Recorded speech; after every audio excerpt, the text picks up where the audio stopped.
उनका रहस्य क्या है, हमारे जीवन में कैसे लागू पड़ता है, उनका बहुत सुंदर रीति से दुनिया को देते हुए उनको जैसे परमात्मा से निकली हुई उषा की किरण देते हुए सबके मन में प्रकाश फैला रहे हैं। और साथ साथ में आपने एक बहुत सुंदर, जब मुंबई में थे तभी मुंबई से दिल्ली में जो पदयात्रा हुई थी यूथ के फेस्टिवल के तरफ से, तो वो पदयात्रा में आपका मुख्य रोल था। बहुत प्रेरणादायक आपका जीवन है और आप ऑलराउंडर सेवाधारी हो। सिर्फ कोई भी सब्जेक्ट, आपको दुनिया का कोई भी फील्ड का सब्जेक्ट दे दो, आप हमेशा न्याय देते हो, निभाते हो और सबको उस बात में संतुष्ट कर देते हो। तो आपको हम बहुत बहुत बहुत दिल से यहाँ निमंत्रण दिया है और आपने स्वीकार किया और आप हमारे बीच में आ गए। तो आपके साथ विजय भाई का भी बहुत स्वागत है, जो ये कहते हैं ना, इंस्ट्रूमेंट के थ्रू हम पहुंच पाते हैं। तो हम आपसे सुनेंगे। उसके पहले 3 भाषा में ट्रांसलेशन हो रहा है, हिंदी से इंग्लिश में और मैंडरिन में और कोरियन लैंग्वेज में। तो जिसको भी जो भाषा सुननी है उसको टिक करके उसमें एंटर कर सकते हैं, साथ में होगा। दूसरा, किसी को भी क्वेश्चन हो क्लास के बीच में तो वो चैट बॉक्स में लिखे। और तीसरा, सब अपना वीडियो ऑन करेंगे और उषा दीदी से दृष्टि लेंगे, क्योंकि बहुत सुंदर सब्जेक्ट से हम नया साल शुरू करते हैं। अव्यक्त स्थिति बनाने के लिए अव्यक्त पालना, और ये सुंदर टॉपिक का जो निर्माण या दिया है हमारे उषा दीदी ने। तो सब अव्यक्त स्थिति का अनुभव करते हुए उनसे दृष्टि लेंगे।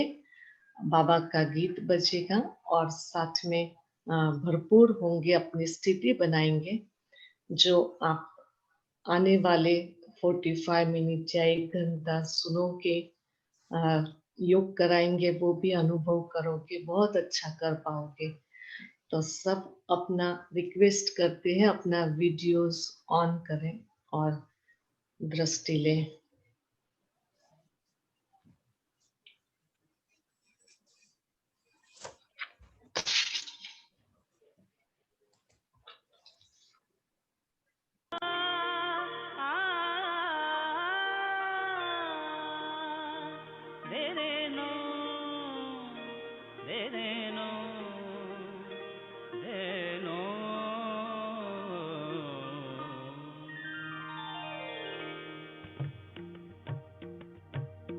भूमंडल पर स्वर्ग रचाने आया, रचनाकार।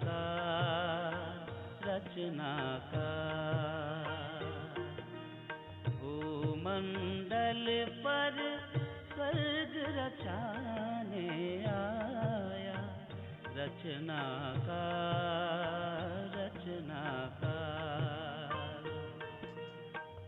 रूप विचित्र रंग निराला, रूप विचित्र रंग निराला, अनोखा चित्रकार,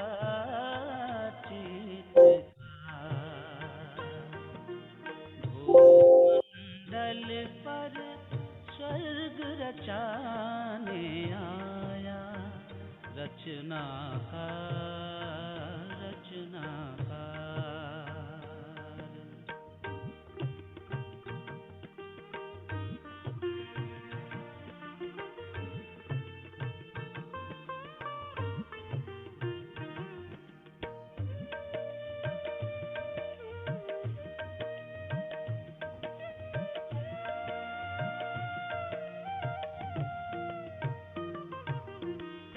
ज्योति बिंदु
के संगम युग में, परिवर्तन की बेला में उपकार किया है रूहों पर, महामिलन की बेला में पावन करने कार्य सृष्टि का लिए ब्रह्मा तन आधार, रूप विचित्र रंग निराला अनोखा, चित्रकार चित्रकार।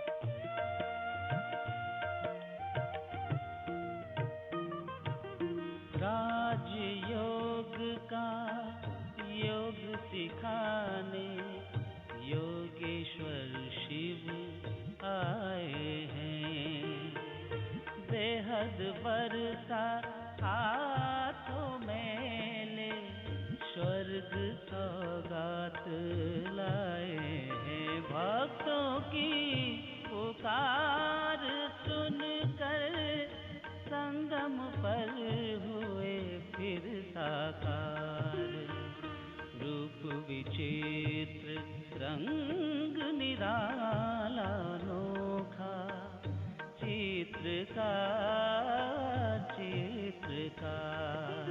भूमन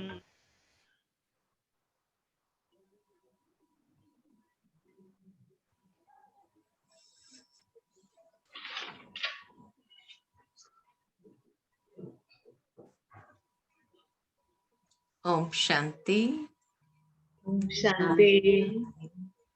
ओम शांति। सभी हांगकांग निवासियों को, साथ में जो भी भाई बहनें जुड़े हैं, नए पुराने, सबको बहुत बहुत नए साल की बधाई हो, बधाई हो, एक हाथ अभिनंदन से हो। बोला, एक हाथ से करो, अनम्यूट नहीं कर सकते तो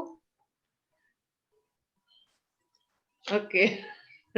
और साथ साथ ये अव्यक्ति मास है, अव्यक्ति मास की भी आपको अव्यक्त स्थिति बनाने की बहुत बहुत मुबारक हो, मुबारक हो, मुबारक हो। देखो बाबा ने कैसे हम सभी बच्चों को आज जोड़ दिया है ना। टिकट खर्च करने का भी पैसे की जरूरत नहीं और हांगकांग पहुंच गए। ठीक है ना विष्णु भाई, बिना टिकट खर्च किए पहुंच गए हम सभी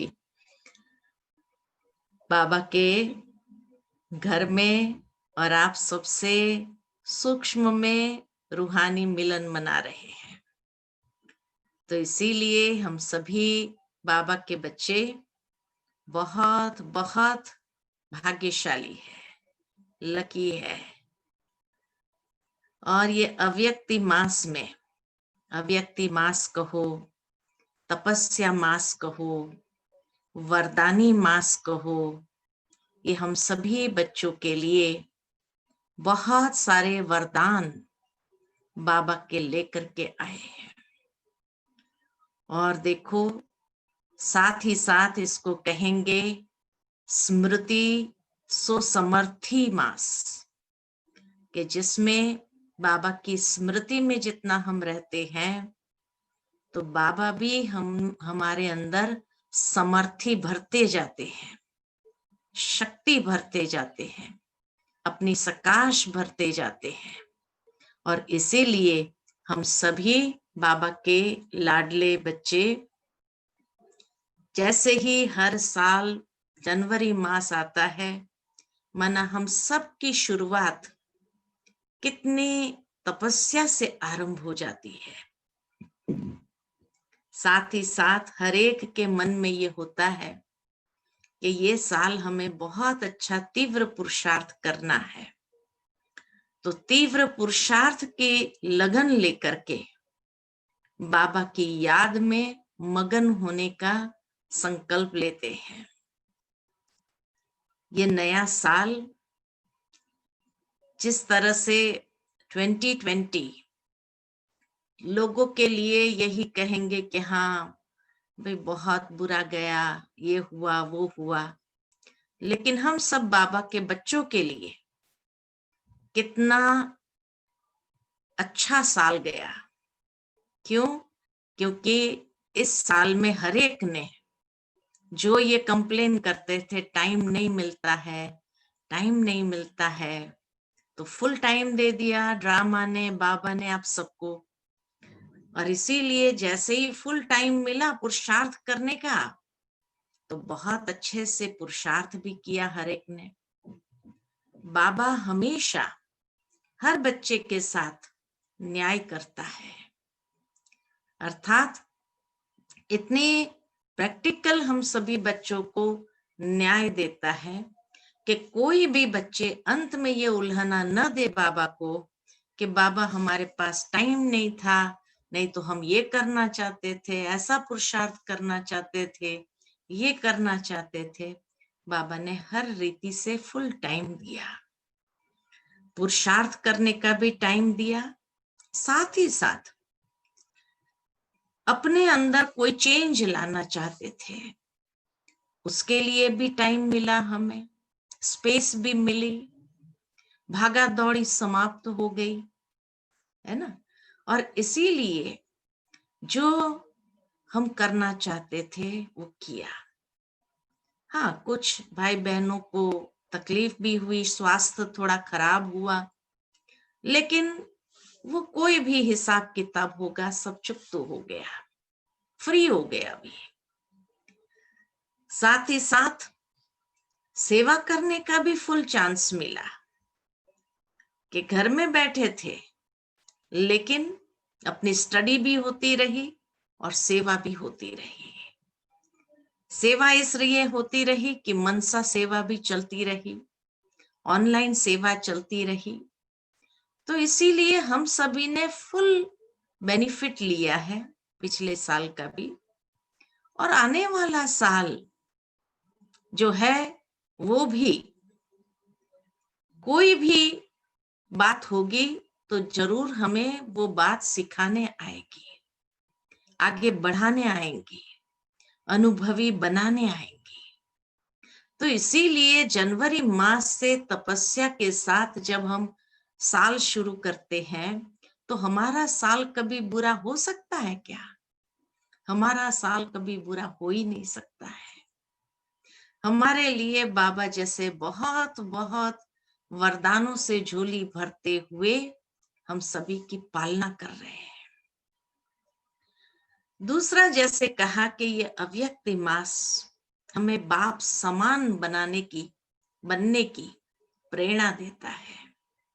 हर बच्चा ये चाहता है कि बस हम बाप समान सहजता से बने और वो बाप समान बन के जैसे बाबा जो चाहता है वो स्थिति को अचीव करे।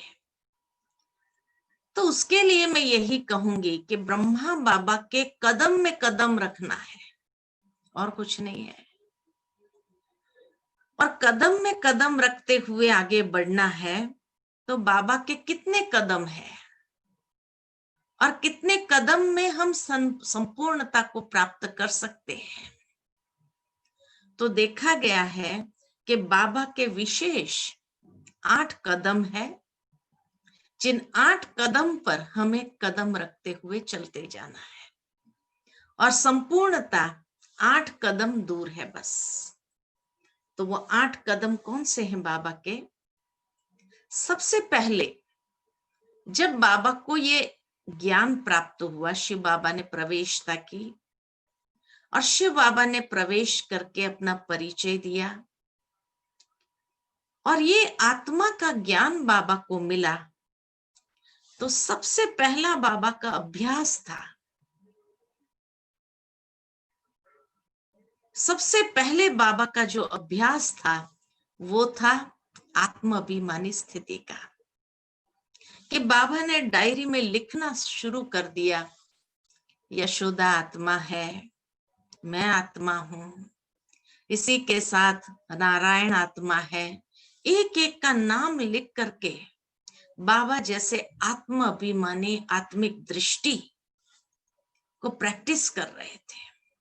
इतनी बाबा ने किताबें भरी, वहां तक के बाबा दीवारों पर भी लिखते थे, नारायण आत्मा है, यशोदा आत्मा है, मैं आत्मा हूँ, पुट्टू आत्मा है। एक एक का नाम लेकर के बाबा ये प्रैक्टिस करने लगे। तो सबसे पहला लेसन जो बाबा का था, आत्म अभिमानी बनना। और हमें भी बाबा ने यही कहा है कि फर्स्ट लेसन भी हमारा आत्मा है, लास्ट लेसन भी आत्मा है। लास्ट क्षण जो हम ये शरीर छोड़ने के समय होगी, वो किस तरह से आत्मिक स्थिति में स्थित होकर के हम बाबा की याद में शरीर छोड़ेंगे। तो इसीलिए कहा कि अगर हमने प्रैक्टिस की होगी सोल कॉन्शियस होने की, आत्माभिमानी होने की, तो नेचुरल है कि वो प्रैक्टिस हमें जीवन के अंदर भी ये प्रैक्टिस कराता रहेगा। लास्ट ईयर बाबा की जब लास्ट वाणी हम सभी ने सुनी रिवाइज कोर्स की, उसमें भी बाबा ने हम बच्चों को यही विशेष कहा, साकारी आकारी निराकारी। और ये अभ्यास बाबा ने हमें यही बताया कि बच्चे 24 बार हर घंटे में एक बार अभ्यास ये करना है, साकारी आकारी निराकारी, फिर निराकारी से आकारी साकारी। इस तरह से आना जाना ये स्वाभाविक होना चाहिए। इतना नेचुरल जब हमारा हो जाए तभी हम कहेंगे कि हाँ, आत्मा का पाठ हमने पक्का कर लिया अपने अंदर। ये सोल कॉन्शियसनेस बहुत पावरफुली अंदर में हमें प्रैक्टिस करनी है। तो ये बाबा का पहला कदम। फिर दूसरा कदम बाबा का था कि जब बाबा ने 5 बहनों का ट्रस्ट बनाया और ट्रस्ट बना करके तन मन धन समय सब कुछ समर्पित किया अपने आप को, और जब सब कुछ समर्पित किया फिर बाबा संपूर्ण ट्रस्टी बन गए। तो दूसरा स्टेप बाबा का जो था वो था संपूर्ण ट्रस्टी बनने का स्टेप। और इस तरह से बाबा ने दूसरा कदम, उसके बाद बाबा ने कहीं पर भी ये शब्द नहीं यूज किया मैं या मेरा है। ये मेरे की भावना ही बाबा ने खत्म कर दी। वहां तक कि भले बाबा के धन से सारा यज्ञ चला 14 साल, क्योंकि जो बहनें छोटी छोटी आई थी बोर्डिंग स्कूल में, वो तो अपने साथ कुछ लेके नहीं आई थी। तो बाबा का ही धन था जिससे सारा यज्ञ चला। लेकिन जैसे ही बाबा ने 8 बहनों का ट्रस्ट बनाकर सब कुछ समर्पित कर दिया, उसके बाद बाबा संपूर्ण ट्रस्टी बन गए और ट्रस्टी बन करके सारा कार्य करते रहे। मेरेपन का भाव, ये मेरा है, ये फीलिंग भी बाबा की खत्म हो गई। मैं हूं इस यज्ञ का, मैंने ये यज्ञ रचा है या बाबा ने रचाया, ये भाव भी बाबा का खत्म हो गया। तो मैं और मेरापन ये खत्म हुआ। तो ये संपूर्ण ट्रस्टी बनाता है। तो बाबा का दूसरा कदम था संपूर्ण ट्रस्टी बनना। तो इसी तरह बाबा हमें भी यही सिखाते हैं कि जैसे जैसे सोल कॉन्शियसनेस पक्का होता जाएगा तो नेचुरल है कि ट्रस्टीपन की भावना आपकी जागृत हो जाएगी। बाबा भी कहते भले आप रहो अपने घर में, लेकिन घर में रह करके भी क्या सोचो, क्या समझो, मैं ट्रस्टी हूं। ये सब कुछ बाबा का है। करन करावन हर बाबा है, करा रहा है। तो वो मैंपन और मेरापन, इसको हम समाप्त करेंगे। ठीक इसी तरह इस अव्यक्त मास में भी जब तपस्या करनी है हम सभी को, तो तपस्या का आधार बेसिस त्याग है। और त्याग में भी सबसे पहले बाबा ने यही त्याग करने के लिए कहा, मैं और मेरा। जैसे ये त्याग होगा तो हमारी रियल तपस्या आरंभ होगी, रियल तपस्या शुरू होगी। तो इसीलिए कहा आवश्यकता है वर्तमान समय में हम सभी को, अगर ये रियल तपस्या करनी है तो संपूर्ण ट्रस्टी बन जाना है। उसके बाद बाबा ने जो तीसरा कदम लिया वो था यज्ञ की स्थापना। और जैसे ही बाबा ने यज्ञ को स्थापित किया तो स्वयं यज्ञ माता पिता बन करके पालना करना आरंभ किया। ज्ञान योग से जीवन का फाउंडेशन मजबूत किया हर एक बच्चे का। तो यज्ञ के माता पिता बन करके यज्ञ के वत्सों की, यज्ञ में जो भी बच्चे थे उन सब की बहुत सुंदर रीति से पालना किया बाबा ने। साथ ही साथ ब्राह्मण जीवन के 4 फाउंडेशन है, उस चारों फाउंडेशन को बाबा ने मजबूत किया। कौन से 4 फाउंडेशन है? तो सबसे पहला फाउंडेशन है ज्ञान योग का फाउंडेशन। ज्ञान योग का फाउंडेशन बहुत मजबूत किया बाबा ने। नित्य कोई दिन मुरली मिस नहीं किया। अमृत वेले के लिए भी बाबा ने इतना जोर दिया ताकि हर बच्चे का ये ज्ञान और योग का फाउंडेशन पक्का हो जाए। क्योंकि माया जब आती है तो माया सबसे पहले मुरली छुड़वाती है, दूसरा बाबा से योग का कनेक्शन छुड़वाती है, तो ज्ञान योग के फाउंडेशन को कमजोर करती है। इसीलिए बाबा ने रोज मुरली का महत्व, बाबा की कुछ दिन पहले ही बाबा की मुरली आई थी कि बाबा ने कभी मुरली मिस नहीं किया। अगर तबीयत ठीक नहीं भी होती थी तो भी लिख करके बाबा मुरली भेजता था। कराची के अंदर जब बाबा बच्चों को मिलने नहीं जा सकते थे, बाबा के ऊपर ये बैन लगा था कि जहां ये बच्चों की हॉस्टल थी वहां बाबा नहीं जा सकते थे, तो बाबा रोज मुरली लिख करके भेजते थे और वहां मम्मा बैठ करके वो मुरली सुनाती थी। तो ये ज्ञान योग का फाउंडेशन बाबा ने बहुत मजबूत किया। दूसरा फाउंडेशन है निश्चय का फाउंडेशन।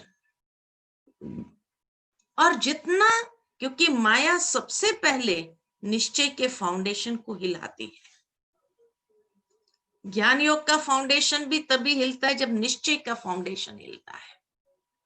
तो इसीलिए बाबा ने हम बच्चों को कहा कि बच्चे ये चारों प्रकार का निश्चय बहुत पावरफुल होना चाहिए। स्वयं में निश्चय, बाबा में निश्चय, परिवार में निश्चय और ड्रामा में निश्चय। ये चारों निश्चय का फाउंडेशन बहुत पक्का होना चाहिए। क्योंकि अगर कोई भी निश्चय की कमी होगी या ढीला होगा तो वहां माया अटैक जरूर करेगी। इसीलिए आवश्यकता है कि ज्ञान योग के फाउंडेशन के साथ साथ निश्चय का फाउंडेशन बहुत पावरफुल चाहिए। तीसरा फाउंडेशन है पवित्रता का फाउंडेशन, प्योरिटी का। क्योंकि माया लास्ट जो वार करेगी हमारी प्योरिटी को हिलाने का प्रयत्न करेगी। इसीलिए बाबा कहते हैं अव्यक्त मुरली में, तो बाबा ने यहां तक कहा कि बच्चे व्यर्थ भी एक प्रकार की इम्प्योरिटी है, व्यर्थ भी एक प्रकार की इम्प्योरिटी। इसीलिए हमें व्यर्थ संकल्पों को भी क्रिएट नहीं करना है, क्योंकि जितना व्यर्थ चलेगा उतना ही हमारा ब्राह्मण जीवन का फाउंडेशन हिलेगा। व्यर्थ भी हमें अंदर से कमजोर करता है। इसीलिए निश्चय का फाउंडेशन के साथ साथ प्योरिटी का फाउंडेशन, और चौथा फाउंडेशन है अनुभव का फाउंडेशन। बाबा इसीलिए कहते हैं कि बच्चे आप अनुभवी बन जाओ। तो अनुभवी को कभी माया धोखा नहीं दे सकती है। लास्ट में माया धोखा दे करके ही फाउंडेशन हिलाएगी। इसलिए बाबा जो भी बातें हमें सुनाते हैं, हर बात का प्रयोग करना और उसको अनुभव करना। दुनिया में भी किसी को कोई बात का एक्सपीरियंस करना हो तो एक्सपीरियंस कब होता है? तो कहा जाता है एक्सपेरिमेंट करो तो एक्सपीरियंस होगा। अगर एक्सपेरिमेंट नहीं है तो एक्सपीरियंस भी नहीं है। आज जैसे साइंस के स्टूडेंट्स होते हैं, साइंस के स्टूडेंट्स को थियरी में पढ़ाया जाता है, लेकिन कई चीज समझ में नहीं आती है। लेकिन उसके बाद जब लेबोरेटरी में ले जा करके एक्सपेरिमेंट करते हैं तो वो एक्सपेरिमेंट किया हुआ कभी भूलता नहीं है, वो हमेशा याद रहता है, क्योंकि एक्सपेरिमेंट किया है तो एक्सपीरियंस्ड हो गए। ठीक इसी तरह बाबा का नॉलेज इतना साइंटिफिक है कि बाबा के नॉलेज की हर बात हमें एक्सपेरिमेंट करना है, और जितना उसको एक्सपेरिमेंट करते जाए एक्सपीरियंस हमारा बढ़ता जाएगा। इसीलिए बाबा हम बच्चों को कहते हैं कि बच्चे ये एक्सपेरिमेंट जरूर करो, प्रयोग करो। योग का दूसरा नाम ही है प्रयोगी। योगी प्रयोगी होता है। अगर योगी ने प्रयोग नहीं किया तो वो आर्टिफिशियल योगी हो गया, है ना। जो बाबा कई बार कहते हैं कि वो जैसे पंडित हो गया, जो खुद नहीं करता है और दूसरों को सलाह देता है। इसीलिए हर बाबा की बात को हमें प्रैक्टिकल प्रयोग करना है अपनी लाइफ में। जितना हम अपनी लाइफ में उसका प्रयोग करते जाएंगे उतना जीवन हमारा सुंदर अनुभवों से संवरता जाएगा, है ना। और उस तरह से हम अपने आप को भी सहजता से डेकोरेट कर सकेंगे, राइट। तो ये तीसरा कदम कि यज्ञ मात पिता बन करके बाबा ने पालना की, और पालना करते हुए हमारे जीवन के फाउंडेशंस को मजबूत किया। कोई भी मकान का भी 4 फाउंडेशन 4 कोने में होता है। डीप जितना होता है उतना वो बिल्डिंग कभी हिलेगी नहीं। ठीक इसी तरह हमारा भी ये ब्राह्मण जीवन का फाउंडेशन बहुत पावरफुल होना चाहिए। तो ये चारों फाउंडेशन को चेक करना है। साथ ही साथ फिर चौथा कदम जो बाबा का था, 4th स्टेप, के बेगरी पार्ट आया। उसके बाद जैसे ही भारत में आए तो बेगरी पार्ट आरंभ हुआ। लेकिन बेगरी पार्ट में भी बेफिक्र बादशाह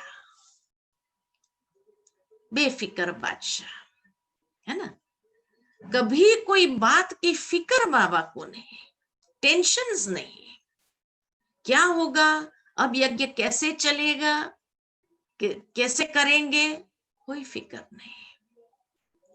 इतना बाबा निश्चिंत और निमित्त बन करके चलते रहे। कभी ये नहीं समझा ये मेरा यज्ञ है, मैं इतने लोगों को क्या खिलाऊंगा, कैसे खिलाऊंगा, क्या होगा, नहीं। बेफिक्र बादशाह भी बाबा ऐसे, जो बाबा ने उस समय कहा कि बच्चों को कहा कि बच्चे न्यूज़पेपर में लिख दो कि Brahma Kumari is richest in the world, है बेगरी पार्ट। लेकिन बेफिक्र बादशाह कैसा, जो कहा लिख दो पेपर में छपा दो, Brahma Kumari is richest in the world. तो बाबा को जब पूछा कि बाबा ऐसा कैसे छाप सकते हैं, बेगरी पाठ चल रहा है, हम ऐसे कैसे लिख सकते हैं कि Brahma Kumari is richest in the world? तो बाबा क्या कहते थे पता? बाबा ने कहा, क्यों बच्चे, ज्ञान का खजाना नहीं है, खुशी का खजाना नहीं है, आपके पास इतने सद्गुणों का खजाना नहीं है? कितने खजाने हैं दुनिया में, इतने खजाने किसी के पास नहीं जितना खजाना आपके पास है। तो रिचेस्ट इन द वर्ल्ड हुआ कि नहीं? धन क्या है, आज है कल नहीं है, आएगा फिर आएगा, लेकिन आप जैसे समृद्धि किसी बच्चे के पास नहीं है ना? इतनी समृद्धि है, इतना रिचनेस है आपके पास, ट्रेजर्स है इतने। तो Brahma Kumari is richest in the world हो गई ना।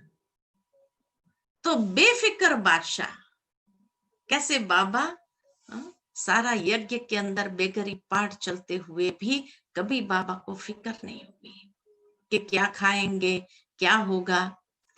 किसी ने बाबा से पूछा, बाबा आपको टेंशन नहीं होता है कि इतने बच्चों को क्या खिलाएंगे, बेगरी पाठ चल रहा है? तो बाबा ने क्या कहा, बच्चे सबसे पहला भोग किसको लगता है? भगवान को लगता है ना।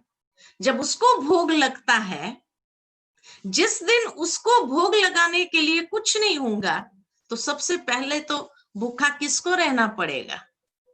भगवान को। और भक्ति में भी भगवान कभी भूखा नहीं रहा। तो इसीलिए जब बाबा को चिंता होगी, क्योंकि ये सारे बच्चे मेरे थोड़ी है, बाबा के हैं, तो बाबा को चिंता होनी चाहिए। और बाबा की गारंटी है लास्ट तक भी दाल रोटी जरूर खिलाऊंगा। तो इसीलिए कहा कि बेफिक्र बादशाह, नथिंग न्यू। बाबा ने यही अंदर में पाठ पक्का किया था, नथिंग न्यू, कल्प पहले जो हुआ था वो होगा, लेकिन सब बच्चों का फाउंडेशन मजबूत होना चाहिए। तो इसीलिए सबसे पहले ये फाउंडेशन, चारों प्रकार के फाउंडेशन को बाबा ने मजबूत किया। जब मजबूत हुए तो बेगरी पाठ में भी बेफिक्र बादशाह रह सके।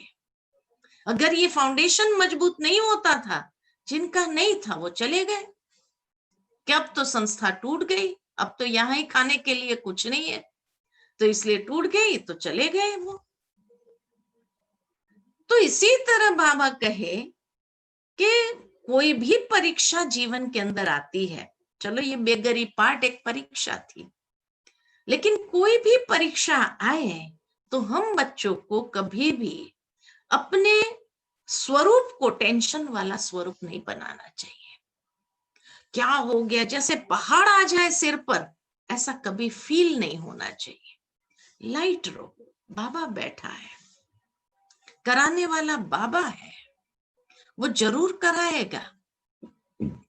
और इसीलिए जो है, ऐसी जब बेफिक्र बादशाही है यहाँ पर, तो क्या होगा, जीवन के अंदर कभी भी हमारी खुशी गायब नहीं होगी।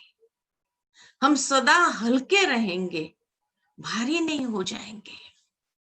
जीवन में कभी बंधन महसूस नहीं होगा, बोझ महसूस नहीं होगा, लेकिन एक लाइटनेस की फीलिंग होगी। और बाबा जैसे हमेशा कहता है, बाबा किसी न किसी को निमित्त बना करके भी आपकी भंडारी भर देगा, सहजता से भर देगा।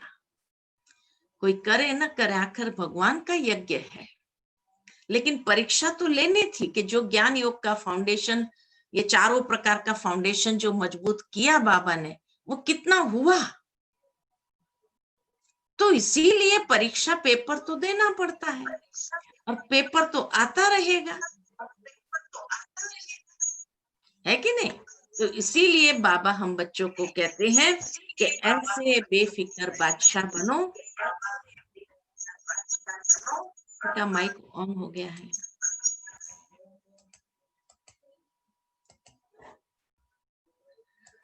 तो इसीलिए बाबा ने कहा कि बच्चे, आप जो है अपना फाउंडेशन इतना पक्का रखो कि कोई भी परीक्षा आए, लेकिन कहीं पर भी आप फेल न हो जाओ, नीचे न गिर जाओ, लेकिन सहजता से ऊपर चढ़ते चलो, है ना। बाबा 93 इयर्स की एज में भी उस टेंशन में नहीं आए, क्योंकि बाबा ने हमेशा ये बात रखी अपने अंदर कि यज्ञ बाबा का है, बच्चे बाबा के हैं, मैं निमित्त हूं। ये निमित्त भाव बाबा को हमेशा निर्माण बना करके चलते रहे। अच्छा, उसके बाद 5वां कदम जो है वो कौन सा था? तो 5वां कदम बाबा का था प्रैक्टिकल कर्म योगी जीवन। माउंट आबू में आने के बाद जैसे जैसे बेगरी पाठ समाप्त होता गया, तो बाबा कर्म योगी बन करके यज्ञ का हर कर्म याद में करना सिखाया कि कैसे कर्म योगी बन करके जीना है, और अपनी हड्डी हड्डी दधीची ऋषि की तरह यज्ञ के अंदर स्वाहा किया। कोई भी काम करना होता था तो बाबा खुद पहले होकर के करते थे। हर काम बाबा यही कहते थे, इंजन हूं मैं जो कर्म करूंगा मुझे देखकर बच्चे करेंगे। तो इतना बुजुर्ग होने के बावजूद भी बाबा कभी ये नहीं सोचता था मैं आराम करूं, मैं रेस्ट कर लूं। बाबा कर्म करते रहे, बच्चों को रेस्ट दिया, लेकिन बाबा कर्म करते रहे। मुझे याद आता है कि जगदीश भाई जो अपने सीनियर भाई थे, चीफ स्पोक्समैन थे, यज्ञ की काफी किताब उन्होंने लिखी। तो जगदीश भाई ने कहा कि जब मैं बाबा का बच्चा बना तो बहुत अंदर में उत्साह था कि बाबा के पास जाकर के मिलूं, मधुबन जाऊं और बाबा से मिलूं। तो जब ट्रेन में आए तो उस समय तो वो सिंगल नैरो गेज की ट्रेन होती थी, तो सुबह दिन माना वहां से बैठे थे, अगले दिन शाम को, और दूसरे दिन दोपहर में 2-2:30 बजे पहुंचे। तो 2-2:30 बजे जैसे ही नीचे पहुंचे और फिर ऊपर बस लिया, बस में आए, और बस में जैसे आए तो उनको बस में बैठे बैठे ये कल्पना चल रही थी कि बाबा तो कोई गुरु की तरह बैठे होंगे, सबको आशीर्वाद देते होंगे, सबको कोई ना कोई ज्ञान की बातें सुनाते होंगे। तो ये उनका एक इमेजिनेशन था बाबा के लिए। लेकिन जब वो मधुबन पहुंचे तो उन्होंने क्या देखा? उन्होंने बाबा जो है वो रास्ता जो था ना, रास्ता मेन रोड से हमारा जो भवन था उसका जो रास्ता था बहुत कच्चा और मिट्टी बह गई थी, बारिश में सारी मिट्टी धुल गई थी, तो चढ़ना मुश्किल हो रहा था। कोई भी आएगा तो चढ़ना मुश्किल होता था। तो दोपहर को 2:30 बजे बाबा मिट्टी डाल करके उस मिट्टी को ऐसे ठोक करके रास्ता बना रहा था। जब जगदीश भाई ने ये स्वरूप बाबा का देखा तो उसको लगा मेरी इमेजिनेशन में तो ये था कि बाबा कोई गुरु की तरह बैठा होगा, आशीर्वाद दे रहा होगा, ज्ञान की बातें सुना रहा हो, लेकिन यहाँ तो सारे बच्चे सो गए हैं और बाबा बाप बन करके बच्चों को चलने में तकलीफ नहीं होनी चाहिए, बाबा रास्ता बना रहा है। तो जगदीश भाई ने कहा कि मैं डायलेमा में आ गया कि अभी मैं क्या करूं, बाबा को मदद करूं या थका हुआ था तो स्नान करूं, भोजन करूं, क्या करूं मुझे समझ में नहीं आ रहा था।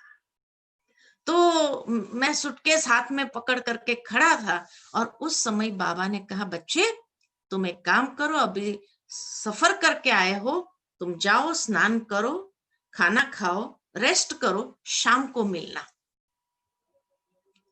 और कहा मैं थका हुआ था, अब बाबा की श्रीमत मिली तो जाकर के फिर मुझे वैसे ही करना पड़ा, लेकिन मैं सो नहीं सका, रेस्ट करने गया लेकिन रेस्ट नहीं कर सका।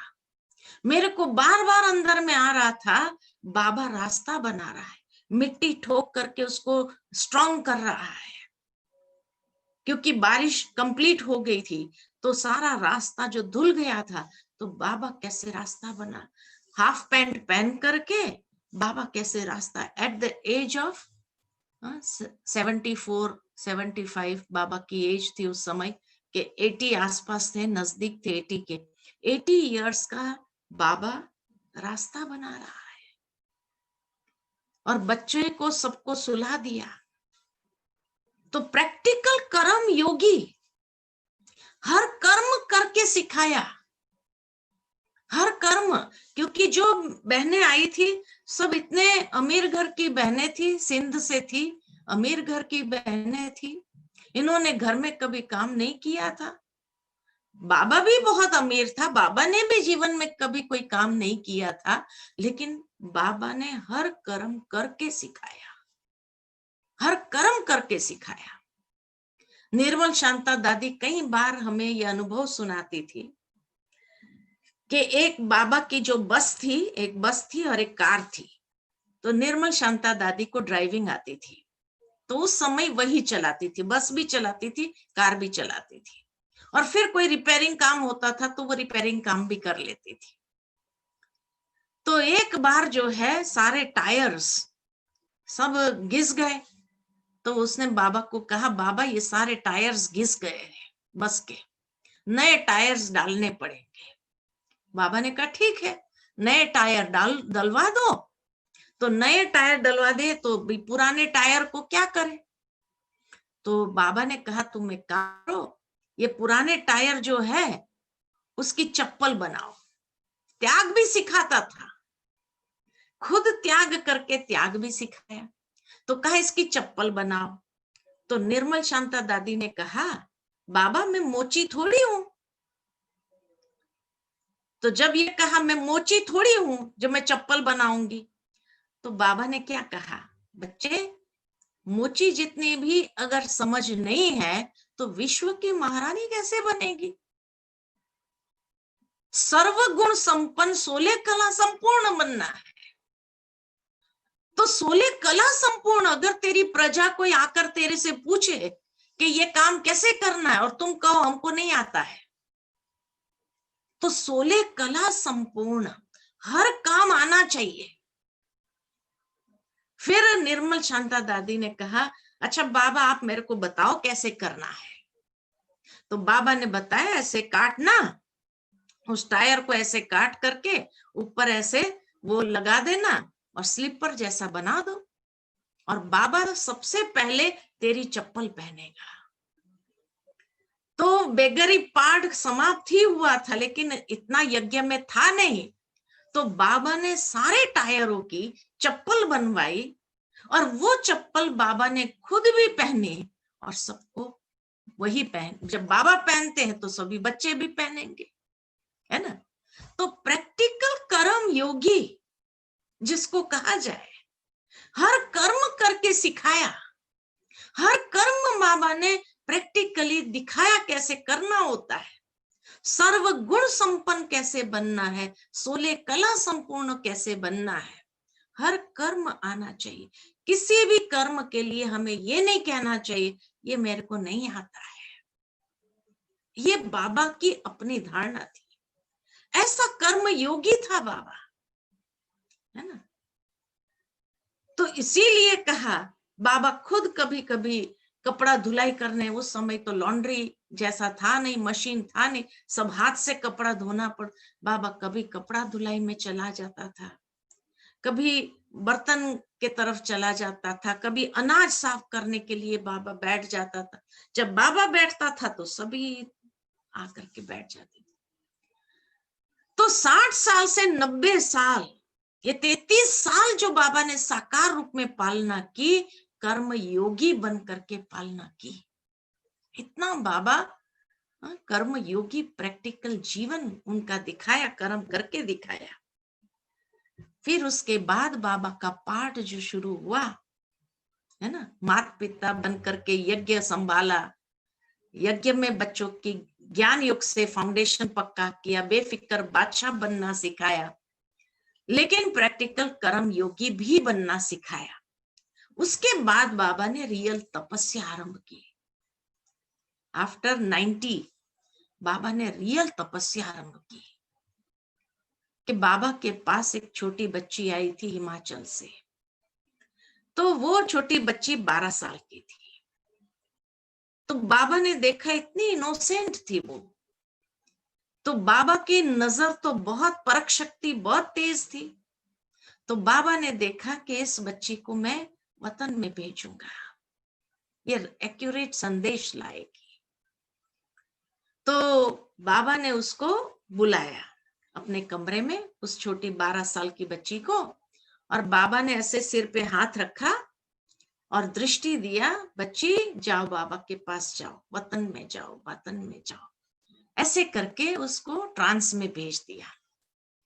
जैसे ही वो ट्रांस में गई तो वहां वतन में, सूक्ष्म वतन में जो ब्रह्मा बाबा का स्वरूप देखा, तो नेचुरली संपूर्ण स्वरूप एंजेलिक फॉर्म तो कितना लाइट रेडिएट करता है, तो लाइट वाला स्वरूप देखा। तो इतना लाइट चमक रही थी। तो जब नीचे आई तो बाबा ने उसको पूछा, बच्ची क्या देखा तुमने? तो उसने बाबा को बहुत इनोसेंटली कहा कि बाबा, ऊपर भी एक बाबा था आपके जैसा ही। तो कहा मेरे जैसा था या मेरा ही स्वरूप था ऊपर? तो कहा नहीं बाबा, वो बाबा तो अलग, थोड़ा लग रहा था। तो बाबा ने पूछा क्या अलग लग रहा था उसमें? तो कहा कि वो बाबा के अंदर तो बहुत लाइट थी और आप में तो वो लाइट ही नहीं है। तो बड़ी दीदी मनमोहिनी दीदी बैठे थे। तो मनमोहिनी दीदी ने कहा चुप, ऐसा नहीं बोलते हैं बाबा को। तो जैसे ही कहा चुप, ऐसा नहीं बोलते हैं बाबा को, तो बाबा ने कहा नहीं, बच्ची को बोलने दो, मुझे मालूम होना चाहिए ऊपर बाबा कैसा है, वो कैसा दिखता है, क्योंकि बाबा तो कभी ट्रांस में गए नहीं। तो इसीलिए जो है वो कहा कि बाबा ऊपर कैसा है मैं जानना चाहता हूं। तो फिर जो है बाबा उसको पूछने लगा। तब फिर दूसरी संदेशी के माध्यम से, गुलजार दादी के माध्यम से, जो संपूर्ण बाबा था, यानी जब शिव बाबा ने प्रवेश किया तो बाप दादा ने जो है उनको बताया कि ये ब्रह्मा बाबा नीचे पुरुषार्थी स्वरूप है, ये उनका संपूर्ण स्वरूप है। ये स्वरूप को जाकर उस स्वरूप में मर्ज होना है, इसीलिए पुरुषार्थ करना है ताकि ये स्वरूप जाकर उस स्वरूप में मर्ज हो जाए। तो बाबा को बहुत क्लियर हो गया कि ऊपर जो स्वरूप है वो संपूर्ण स्वरूप है, नीचे जो स्वरूप है ये पुरुषार्थी स्वरूप है। उसके बाद बाबा ने पुरुषार्थ आरंभ किया। जो कहते बाबा 2:30 बजे उठते थे और 2:30 बजे उठ करके बहुत डीप बाबा एकदम याद में बैठते थे, इतनी गहन तपस्या करते थे। तो छठा स्टेप जो है त्याग और तपस्या का स्टेप, त्याग और तपस्या का स्टेप, इतनी गहन तपस्या बाबा ने की। फिर 6 महीने के बाद उस बच्ची को बाबा ने फिर बुलाया और बाबा ने कहा कि बच्ची अभी जाओ, देखो उसमें और मुझ में कितना अंतर है। फिर वो गई और देखा तो कहा बाबा अभी भी थोड़ा अंतर है, थोड़ा अंतर है। तो फिर जो है बाबा ने फिर पुरुषार्थ किया, बहुत डीप तपस्या करना शुरू किया बाबा ने। कभी कभी रात रात बाबा बैठ जाता था। तब से लेकर के नाइट भट्टी भी चालू हुई, तब से लेकर के अमृत वेला भी बहुत पावरफुली शुरू हुआ। और उस समय बाबा बैठ करके कई लोगों को सकाश देते थे, शक्ति भरते थे, मनसा सेवा करते थे, बाबा से शक्ति लेकर के जैसे दुनिया को दे रहे हैं। ये तपस्वी स्वरूप जो है उस समय शुरू हुआ यज्ञ के अंदर, है ना। और इतना 2:30 बजे उठ करके बाबा जो डीप मेडिटेशन करते थे, और धीरे धीरे बाबा जो है सकाश अपने अंदर लेकर के शिव बाबा से संपूर्णता को सहजता से प्राप्त किया। तो बाबा का तपस्वी स्वरूप, त्यागी तपस्वी स्वरूप। तो पहला स्वरूप था आत्म अभिमानी स्थिति को पक्का किया। फिर दूसरा स्वरूप संपूर्ण ट्रस्टी का, ट्रस्टीपन का। तीसरा स्वरूप यज्ञ माता पिता बन करके पालना की, बच्चों के फाउंडेशन को पक्का किया। चौथा स्वरूप बेगरी पार्ट में भी बेफिक्र बादशाह का। पांचवा स्वरूप बाबा का प्रैक्टिकल कर्म योगी का, और हर कर्म करके सिखाया, हड्डी हड्डी जैसे पावन किया अपने। और छठा स्वरूप त्यागी तपस्वी स्वरूप, अपने लिए कुछ नहीं लेकिन दूसरों को कैसे हम सुख देवे, ये बाबा का भाव हमेशा रहता था। और इसलिए गहन तपस्या, अमृत वेले उठ करके जब 6 महीने के बाद भी कहा अभी थोड़ा डिफरेंस है, फिर बाबा ने इतनी गहन तपस्या की। फिर 3 मास के बाद वापस उसको बुलाया। तब उसने कहा बाबा अभी दोनों स्वरूप एक जैसा हो गया है, अभी इतना डिफरेंस नहीं लग रहा है। तो फिर बाबा, फिर वो उसने देखा था कि बाबा जो है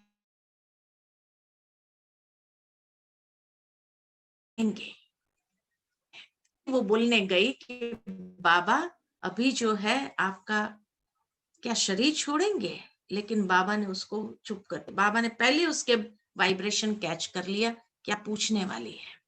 तो बाबा ने कहा बच्ची तुमने जो देखा किसी को कुछ नहीं कहना है और शांत रहना है। उसके बाद उसको तो समझ में नहीं आया, लेकिन उसके बाद बाबा ने जब शरीर छोड़ा तब उसको समझ में आया कि मुझे वतन में बाबा ने ये दृश्य क्यों दिखाया था। उसके बाद बाबा जब शरीर छोड़ करके जा रहे थे तब बाबा का स्वरूप कौन सा था, जो दादी कई बार अनुभव सुनाती है। बाबा ने मेरा हाथ लिया और हाथ में हाथ दे करके जैसे सारी शक्ति ट्रांसफर किया, सारी शक्तियां विल कर दिया, सारी जिम्मेवारी बाबा ने दादी जी को, प्रकाशमणि दादी को विल कर दिया। तो इसीलिए कहा कि 7वां स्वरूप सब कुछ बच्चों को विल कर देना, जो बाबा की अव्यक्त मुरलियों में हम सुनते हैं कि 18 जनवरी विल करने का दिन था, ताजपोशी का दिन था।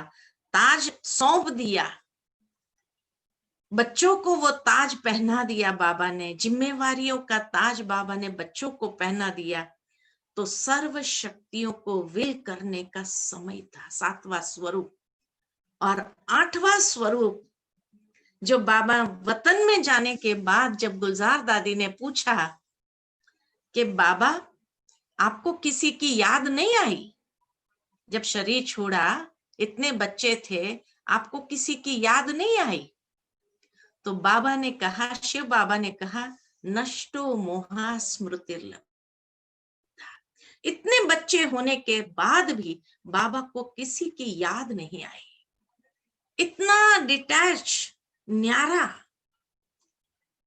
और इसीलिए तो आज भी बाबा प्यारा है सबका, क्योंकि नष्टो मोहा का प्रैक्टिकल पार्ट बाबा ने खुद पढ़ा। और इस तरह से ये पाठ पढ़ा ताकि सहजता से बाबा वतन में जाकर के रेडी हो जाए, जो आगे की सेवा बाबा को करानी थी उसके संपूर्ण स्वरूप के द्वारा, उस सेवा के लिए तैयार हो गया।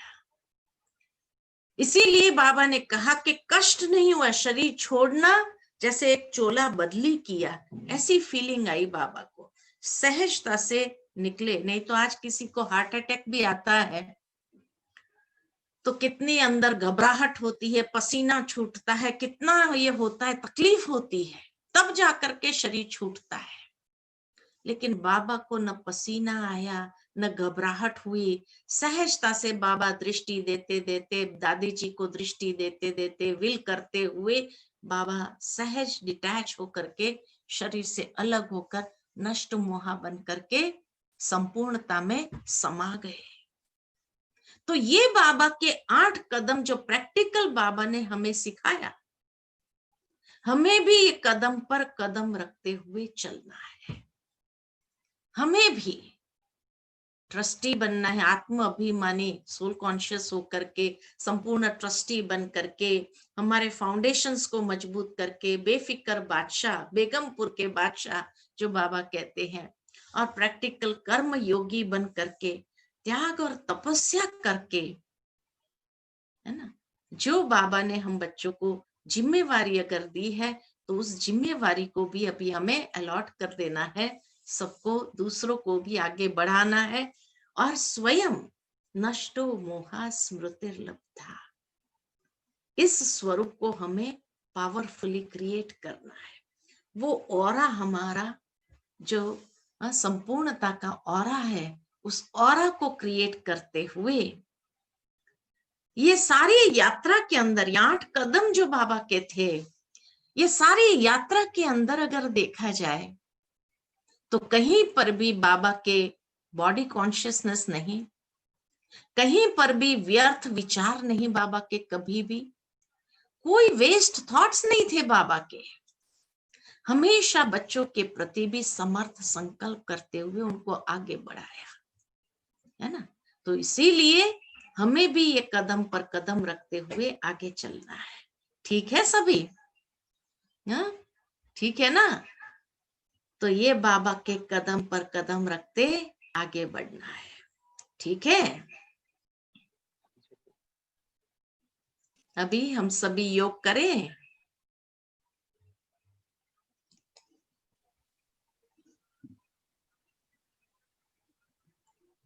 जी दीदी। जी दीदी।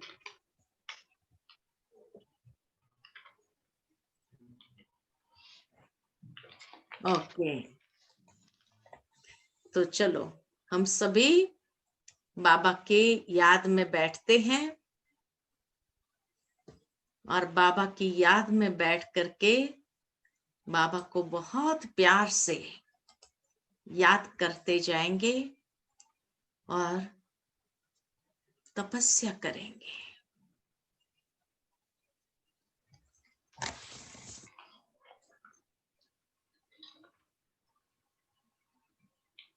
स्वयं को बाह्य सभी बातों से समेट लेते हैं।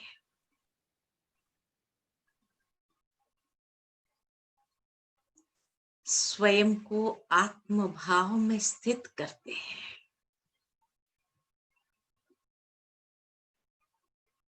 महसूस करें कि मैं एक बहुत पावरफुल चैतन्य शक्ति, पवित्र आत्मा हूं। शरीर की कर्मेंद्रिय की मालिक हूं।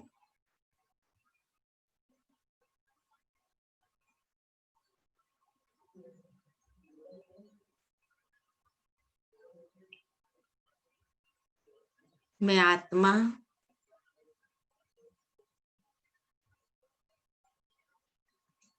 भ्रुकुटी की मध्य में पावरफुल चमक रही हूं।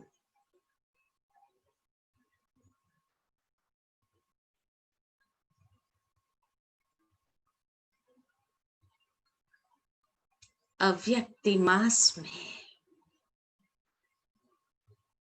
अव्यक्त स्थिति बनाने के लिए बाबा की हम सबको यही प्रेरणा है कि बच्चे आत्म अभिमानी बनो।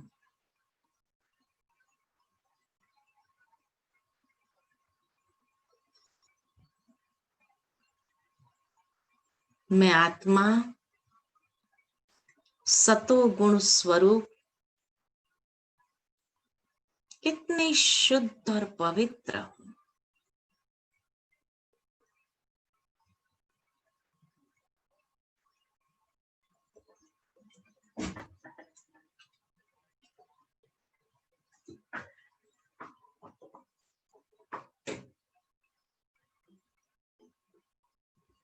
धीरे धीरे अपने मन और बुद्धि को अपने सूक्ष्म वतन की ओर ले चलते हैं, जहां बाप दादा मेरा आवाहन कर रहे हैं।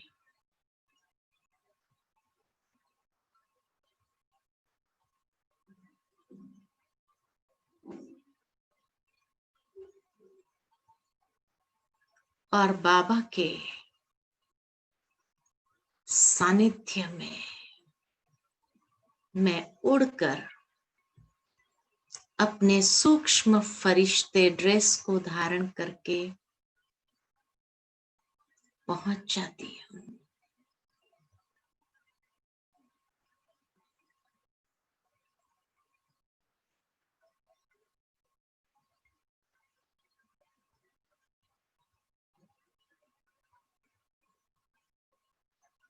संपूर्ण अव्यक्त फरिश्ता स्वरूप में बाबा बाहें पसारे मुझे बुला रहा है।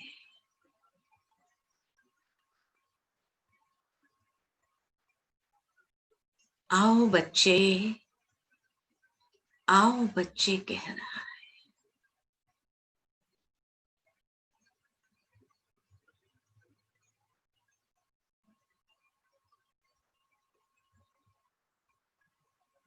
मैं फरिश्ता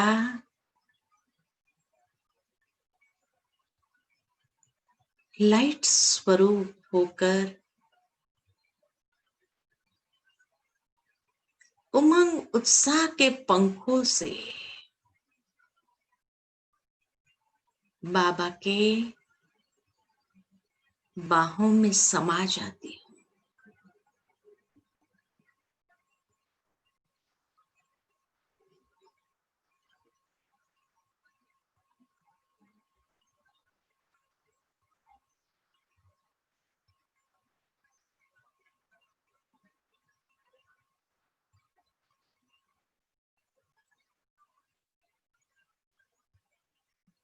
धीरे धीरे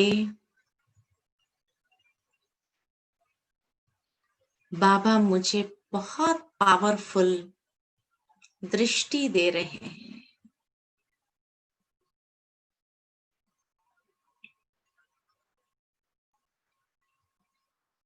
इस नमः शाम के समय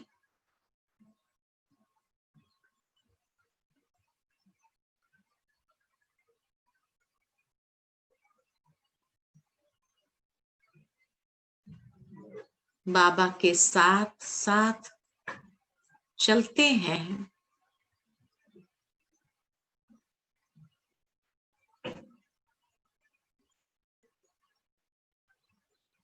दुनिया के ग्लोब पर और सर्व के प्रति शुभ भावना, शुभ कामना के वाइब्रेशंस प्रवाहित कर रहे हैं।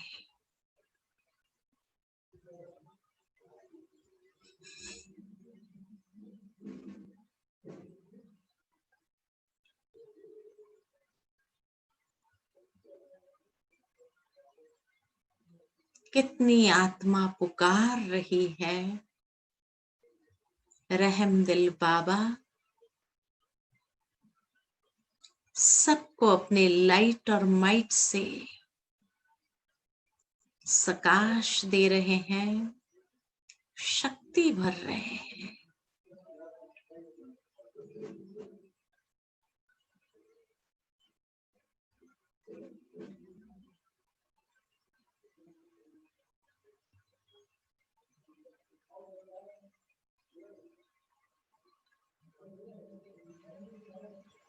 और हर एक की मनोकामना को पूर्ण कर रहे हैं। जिसको शक्ति चाहिए, शांति चाहिए, आनंद चाहिए, बाबा उन सब की ये मनोकामनाएं पूर्ण कर रहे हैं।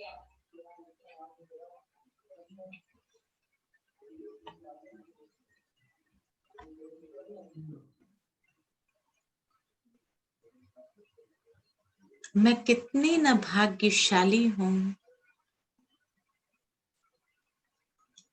बाबा के संग संग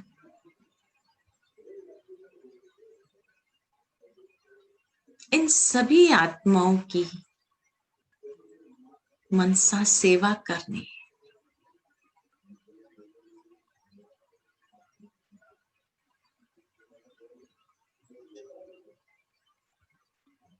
धीरे धीरे बाबा की पावरफुल दृष्टि से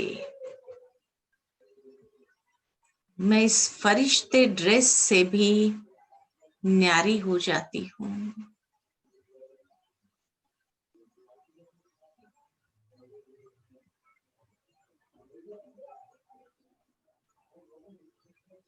और परम धाम में शिव बाबा के पास जाकर के स्थित होती हूँ।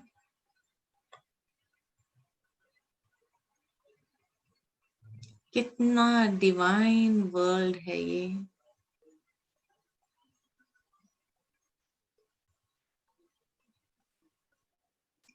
चारों ओर कितनी डिविनिटी फैली हुई है। उस दिव्य लोक में मैं स्वयं को एकदम हल्का महसूस करती हूँ।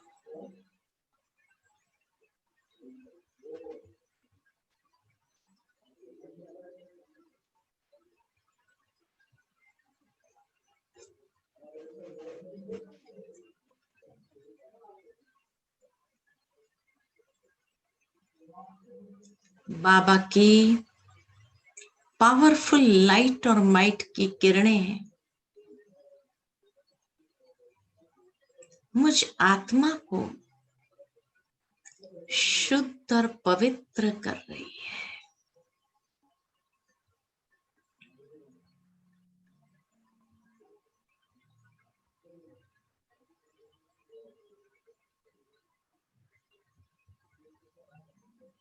मेरे कई जन्मों के संस्कार का शुद्धिकरण हो रहा है और मैं आत्मा बेदाग डायमंड की तरह चमक रही हूँ।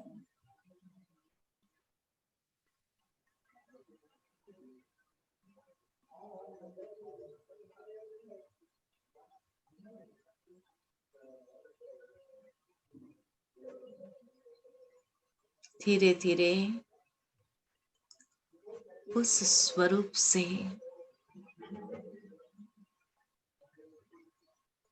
मैं आत्मा अपने साकार वतन में शरीर में भ्रुकुटी के मध्य में स्थित होती हूँ।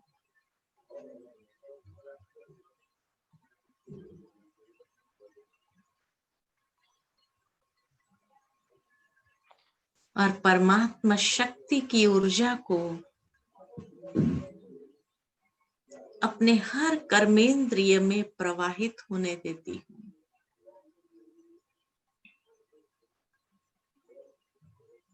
ओम शांति शांति शांति।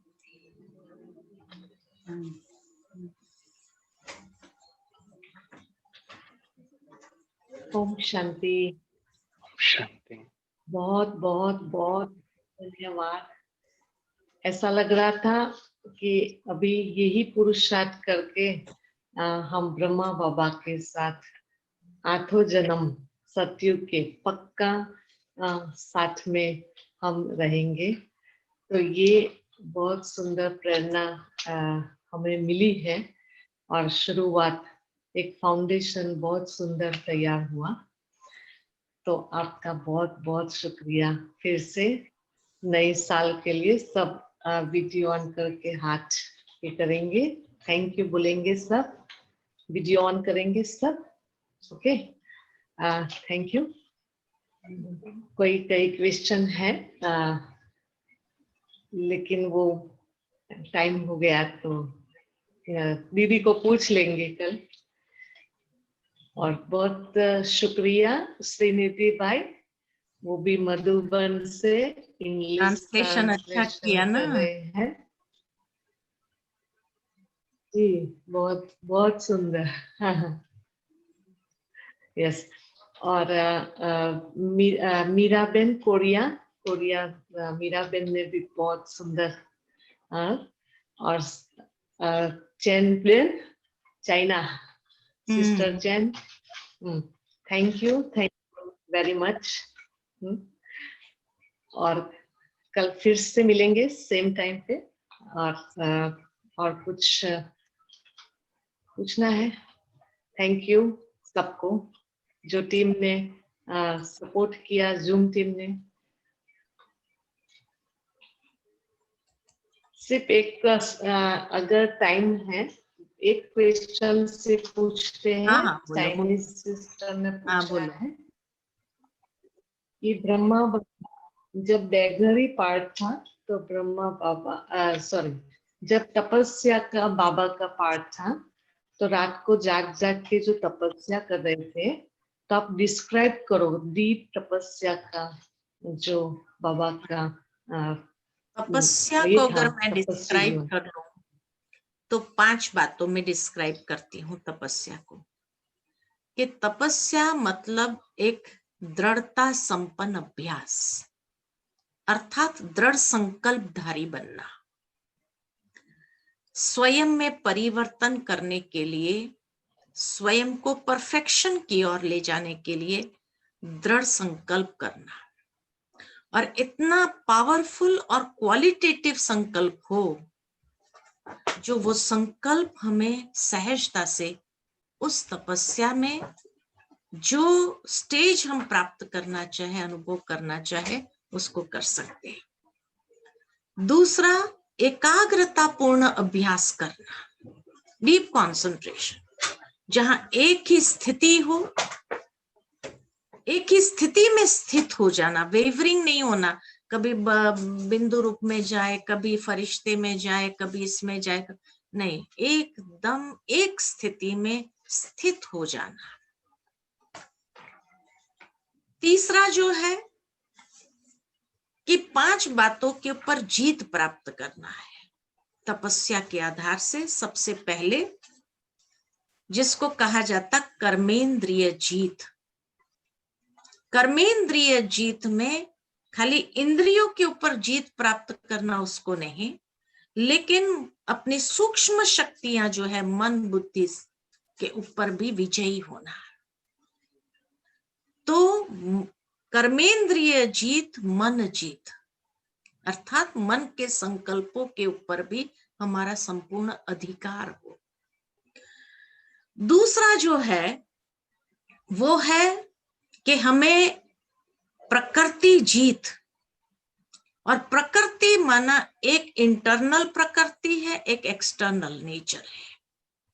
तो इंटरनल नेचर के ऊपर भी हमारा संपूर्ण परिवर्तन हो, तो उसके ऊपर भी विजयी होना। तीसरा, जैसे बाबा कहते हैं, निंद्रा जीत। निंद्रा जीत का मतलब है कि आलस और अलबेलेपन के ऊपर विजयी होना। चौथी बात कि माया जीत, अर्थात 5 विकारों के ऊपर हमारा अधिकार हो, सूक्ष्म जो कमजोरियां हैं उसके ऊपर भी जीत प्राप्त करना। और 5वीं बात, संस्कार जीत। संस्कार जीत अर्थात नई दुनिया के लिए जो डिवाइन संस्कार से उसको अपने जीवन में लेट इट फ्लो, उस एनर्जी को फ्लो होने दो।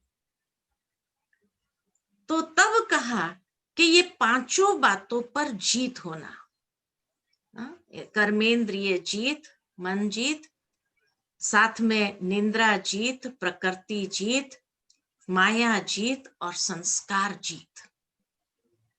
ये तपस्या है, क्योंकि तपस्या से ही विजयी आत्मा बन सकते हैं।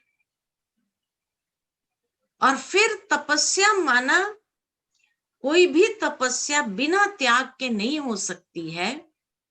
तो जहां मैं और मेरेपन का त्याग किया, वहीं से रियल तपस्या हमारी आरंभ होती है। और पांचवी बात, बेहद की वैराग्य वृत्ति हो।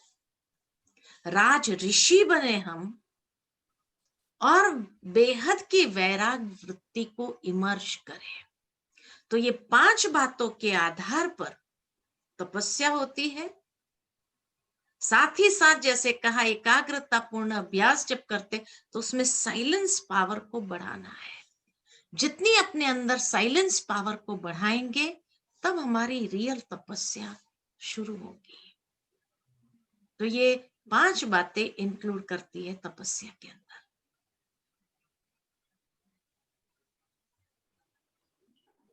बहुत बहुत शुक्रिया, बहुत शुक्रिया। और सबको पता हो, कल हमारी निर्मला दीदी क्लास लेंगे, तो सब टाइम पे हाजिर हो जाएंगे।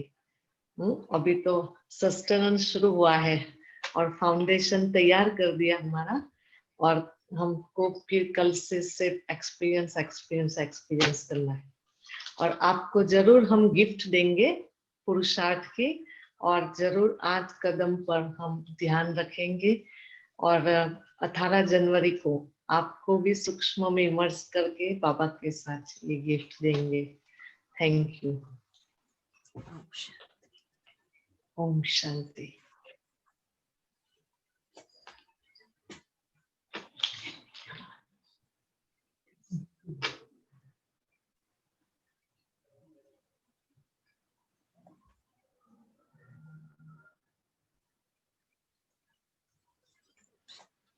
कोई को जाने का मन नहीं हो रहा है, देखो। सभी को बहुत थैंक्स। आज नमः शाम का 1 जनवरी से हम सभी ने बहुत सुंदर टाइम साथ में बिताए, इसलिए आप सबको बहुत बहुत बहुत पुनः नए साल की मुबारकों के साथ। हाँ, नीलेश भाई, चैन बेन, राइट? यस, चैन बेन। हाँ जी।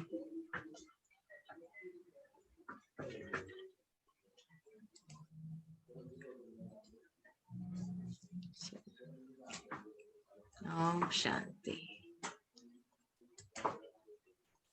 ओम शांति।